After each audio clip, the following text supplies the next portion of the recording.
बिहार के लिए सबसे आवश्यक कि बिहार विशेष के बारे में आप जानेंगे कि वहाँ से करीब 15 से 20 क्वेश्चन आएंगे।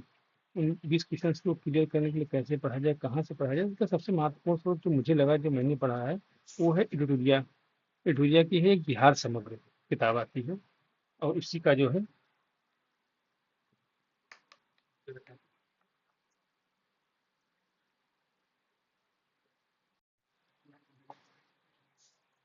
तो हमने जो सोर्स प्रयोग किया है वो है विक्टोरिया का। इसका इसकी बुक आती है बिहार समग्र, और मैं उसी से आप लोग का रिवीजन करवाऊंगा।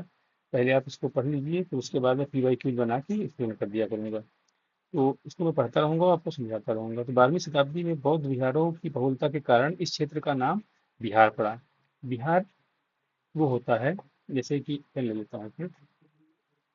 बिहार, ये जो बिहार शब्द प्रयोग किया गया था, वो बिहार में पहले बिहार बनाया था, जहाँ पर अ, जो बौद्धिस्ट होते थे, बौद्धिस्ट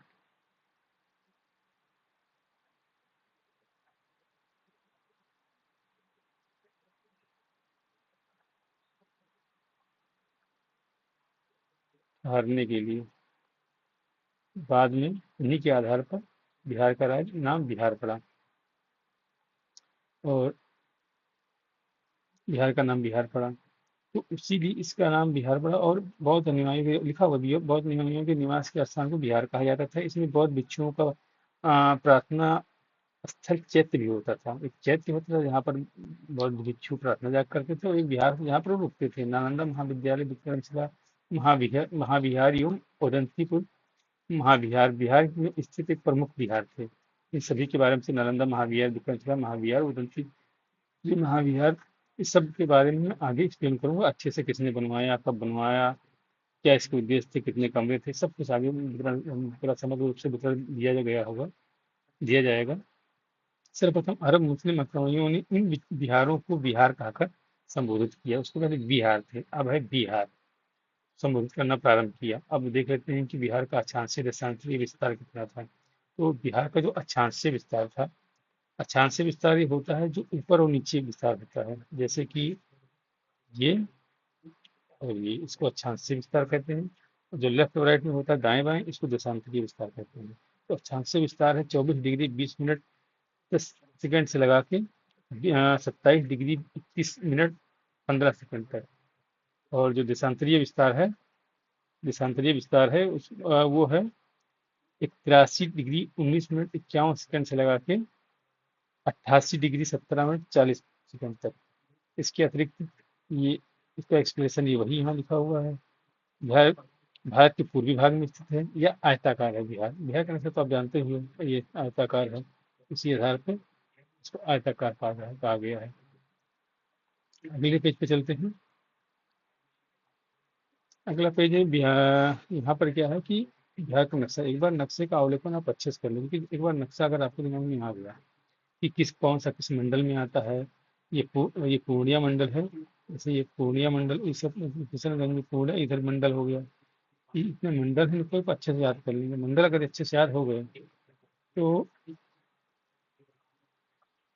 आपको चीजें अगर समझना आसान हो जाएगा। अगर बिहार का नक्शा आ गया, सभी जिले आ गए अगर अच्छे से समझने, तो आप समझना अच्छा आपको आसान हो जाएगा कि कहाँ से कैसे समझना है। तो इसी संबंध में एक मिनट, इस पेंसिल डिस्टर्ब कर रही है बहुत।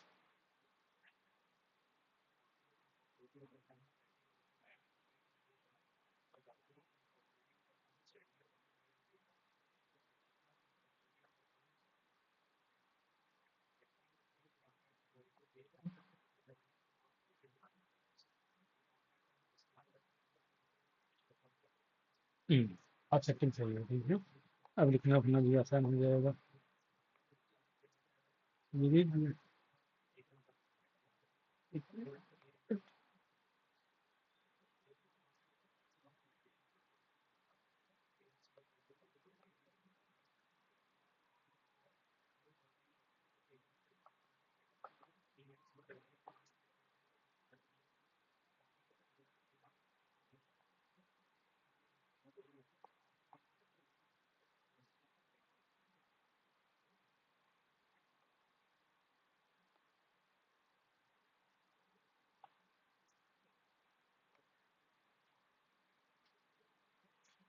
पेंसिल लेते हैं, ऑप्शन नहीं आई इसकी सेटिंग। तो एक मिनट, अभी समझ में आ जाएगा सही से। आ गया।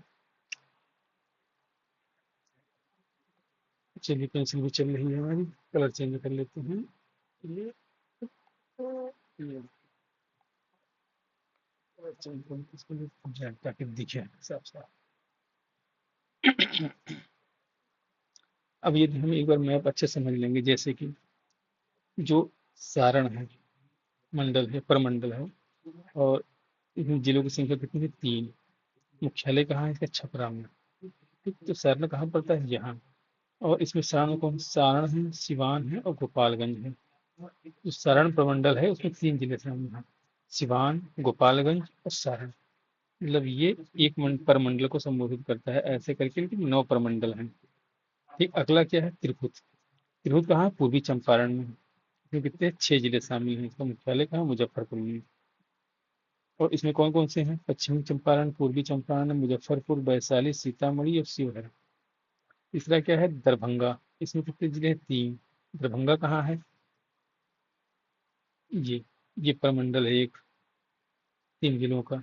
इसमें कितना है? मधुबनी, दरभंगा, समस्तीपुर, कोसी। फिर अगला क्या है? कोसी। अगला प्रमंडल कौन सा? कोसी। कोसी प्रमंडल में भी 3 जिले ही हैं, सुपौल, मधुपुरा और सहरसा। अगला है पूर्णिया। पूर्णिया में कुल 4 जिले हैं, अररिया, किशनगंज, पूर्णिया, कटिहार। अगला क्या है? पटना। पटना में 6 जिले हैं, पटना, नालंदा, भोजपुर, बक्सर, कैमूर, रोहतास। अगला क्या है? मगधपुर प्रमंडल। इसमें 5 जिले हैं, गया इसका मुख्यालय है, गया, औरंगाबाद, नवादा, जहानाबाद और अरवल। अगला क्या है? मुंगेर। मुंगेर में 6 जिले हैं, मुंगेर का मुख्यालय मुंगेर में ही है। मुंगेर कहाँ है? जी, यही 6 जिले यही हैं। याद रखिए, बर निक्शा मैप अगर आप दिमाग में बिठा लेंगे सब जिलों की खुद स्थिति देख लें कहाँ है, तो समझना, पढ़ना, याद करना बहुत आसान हो जाएगा। इसमें मुंगेर है, जमुई है, लखीसराय है, और शेखपुरा है, बेगूसराय है, खगड़िया है। भागलपुर। भागलपुर में 2 जिले हैं, भागलपुर में मुख्यालय है, भागलपुर और बांका। भागलपुर और बांका। इस तरह इसके 9 प्रमंडल हो गए। अगला चलते हैं। अगला देखते हैं कि इसमें दिया हुआ है कि किसकी सीमा कहाँ किससे लगती है, और इसमें ये भी बताया गया है कौन सा जिला कब किससे विभाजन हुआ। तो 1905 बंगाल विभाजन से पूर्व बंगाल राज्य, जिसमें आधुनिक बिहार था, झारखंड, उड़ीसा, पश्चिम बंगाल एवं बांग्लादेश भी शामिल था। ये 1905 से पूर्व की स्थिति यही थी। उसके पश्चात क्या हुआ? 1911 में विभाजन कर दिया गया था। हालांकि कहा 1911 में घोषणा की गई थी, लेकिन किया 1 अप्रैल 1912 को गया था। तो बंगाल काट के पृथक कर दिया गया बिहार से, और बिहार में केवल बिहार, झारखंड और उड़ीसा बचा था। इसके साथ अगला अगला देखते हैं। जब 1 अप्रैल 1936 में हुआ, तो उड़ीसा को भी काट के अलग राज्य बना दिया गया था। तो बिहार में कुल 2 बचे थे, बिहार और झारखंड। और झारखंड को कब अलग किया गया? तो 15 नवंबर 2000 ईस्वी में बिहार को भी अलग कर दिया गया, तो ये अलग राज्य बन गया। तो अब बिहार के थोड़ा पढ़ लेते हैं, लेटेस्ट अभी विभाजन इसका हुआ है, तो कितने जिले कहाँ से कट गए, कैसे हुआ। बिहार के पृथक झारखंड के निर्माण से पूर्व बिहार में कुल 55 जिले थे, वर्तमान में 38 हैं। जो 38वां झारखंड राज्य के निर्माण के पश्चात बिहार में कुल 37 राज्यों और 54.155% भूमि शेष रह गई, और जो 45.57% थी वो झारखंड में चली गई। 2001 ईस्वी में अरवल जिले के निर्माण के साथ ही बिहार में कुछ 38 जिले हो गए। बिहार के पृथक झारखंड राज्य तत्कालीन कुल 18 राज्यों को मिलाकर बनाया गया था। बिहार राज्य की कुल भौगोलिक भूभाग का 45.845% झारखंड को मिला। वर्तमान में झारखंड में कुल 24 जिले हैं। कब अलग हुआ था? 15 नवंबर 2000। इसको याद रखिएगा, कभी क्रोनोलॉजी लगवाता है। बिहार, छत्तीसगढ़, क्योंकि झारखंड, छत्तीसगढ़, उत्तराखंड अलग हुए थे, तो सबसे पहले कौन अलग हुआ था? छत्तीसगढ़। ये कब अलग हुआ था? 1 नवंबर 2000। फिर कौन हुआ था? उत्तराखंड। उत्तराखंड कब हुआ था? 9 नवंबर 2000। और उसके बाद तीसरा क्या था? 15 नवंबर को झारखंड अलग हुआ था बिहार से, और उसमें कुछ कितने जिले? 24 जिले चले गए थे। मतलब उसमें 18 जिले गए थे, बाद में 6 जिले और वहीं से काट के बनाए गए, और 45.845% भूभाग चला गया था। अब आइए कुछ फैक्ट देख लेते हैं इसके बटन जो पीछे में डिस्कशन किया वही ये आगे लिखा हुआ है, इसको आप पढ़ लेना। पीडीएफ में प्रोवाइड करवा दूंगा अपने टेलीग्राम चैनल ग्रोथ पीसीएस पे। बिहार स्थापना दिवस 22 मार्च को मनाया जाता है। क्षेत्रफल कितना है? 94,163 वर्ग किलोमीटर। कुल जनसंख्या 2011 की जनगणना के अनुसार है 10,40,99,452। और कुल जनसंख्या जो बिहार जाति जनगणना कराई गई थी 22-23 के अनुसार, उसमें 13,07,25,310।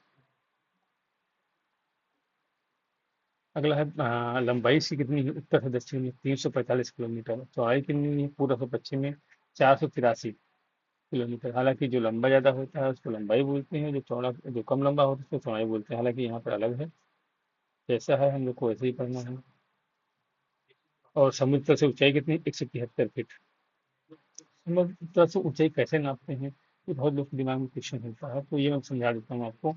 समुद्र तल में एक आता है ज्वार और भाटा। ज्वार में ऊपर आता है, भाटा में जल पीछे जाता है।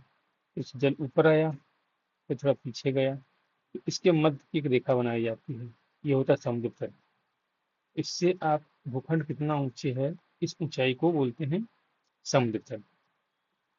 और इस समुद्र तल के आधार पर सभी भूखंड की नाप की जाती है, जैसे कि बिहार के समुद्र तल से कितनी ऊंचाई 173 फीट पर है, 53 मीटर पे है। मतलब इस रेखा से 173 मीटर ऊंचाई बिहार बसा हुआ है। यहाँ पर औसत वर्षा 112 सेंटीमीटर होती है। 2011 से 25 के दौरान औसत वर्षापात 99.24 सेंटीमीटर रहा है, मतलब कम हुई है।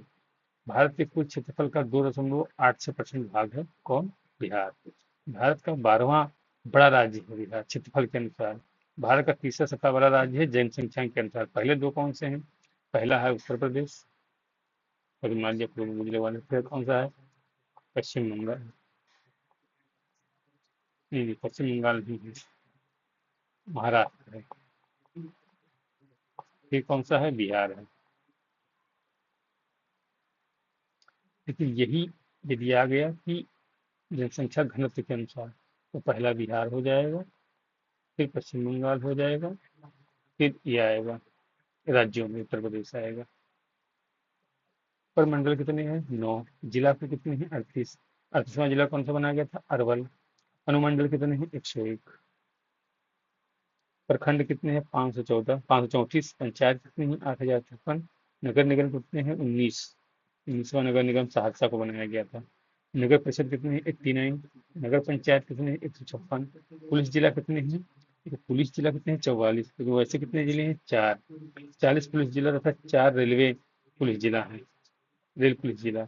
38 जिलों के अतिरिक्त बगहा और नवगछिया पुलिस जिला घोषित किया गया है, ताकि मैनेजमेंट अच्छा किया जा सके, पुलिस प्रशासन देख रेख अच्छे से कर सके। और जो 4 रेल पुलिस ने बनाया गया है, जिला बनाया गया है, उसमें जमालपुर है, कटिहार है, मुजफ्फरपुर है, पटना है। ये अलग से लिखा हुआ। और बाकी जो ये निगम क्या होते हैं, नगर परिषद क्या होती है, नगर पंचायत क्या होती है, पंचायत क्या होती है, ये सब आगे इसी में राज्य व्यवस्था वाले पार्ट में डिस्कशन कर लिया जाएगा। अभी क्योंकि समय थोड़ा डिस्कशन ज़्यादा जल्दी जल्दी करना है, तो उसमें कम कम जो लिखा है उसमें डिस्कस कर लिया जाएगा, आगे कर लिया जाएगा। बिहार का विधानमंडल कितना द्विसदनीय है, मतलब एक विधानसभा है और दूसरा विधान परिषद है। कुल कितने राज्यों में विधान परिषद है? कुल 6 राज्यों में विधान परिषद है। यूपी में है, बिहार में तो आपने देखा ही है, महाराष्ट्र में है, कर्नाटक में है, तेलंगाना में है और आंध्र प्रदेश में है। याद रखिएगा, कहीं पूछ लेता है, ये अक्सर पूछ लेता है। कुल सीटें कितनी है? 243। और विधान परिषद की कितनी सीटें? 75। लोकसभा सीटों की संख्या कितनी है? 40। ये याद रखिएगा, विधान परिषद की संख्या होती है, लोग विधानसभा की सीटों की 1/3 ही होगी, इससे ज्यादा नहीं हो सकती। 1/3 से ज्यादा नहीं हो सकती है, तो 75 दूनी 75 दूनी 150, 1/3 से कम ही रहेगी। या राज्यसभा में सीटों की संख्या कितनी है? 16। एक विधानसभा में कुल आरक्षित सीटों की संख्या कितनी है? 40, जिसमें से अनुसूचित जाति के लिए आरक्षित कितनी है? 38। अनुसूचित जनजाति के लिए 2 है, एक कटोरिया बांका और एक मनिहारी कटिहार। ये सीटें अनुसूचित जनजाति के लिए रिजर्व है। लोकसभा में अनुसूचित जाति है तो आरक्षित सीटों की संख्या कितनी है? 6। कौन सा? गोपालगंज है, हाजीपुर है, समस्तीपुर है, जमुई है, गया है और सासाराम है।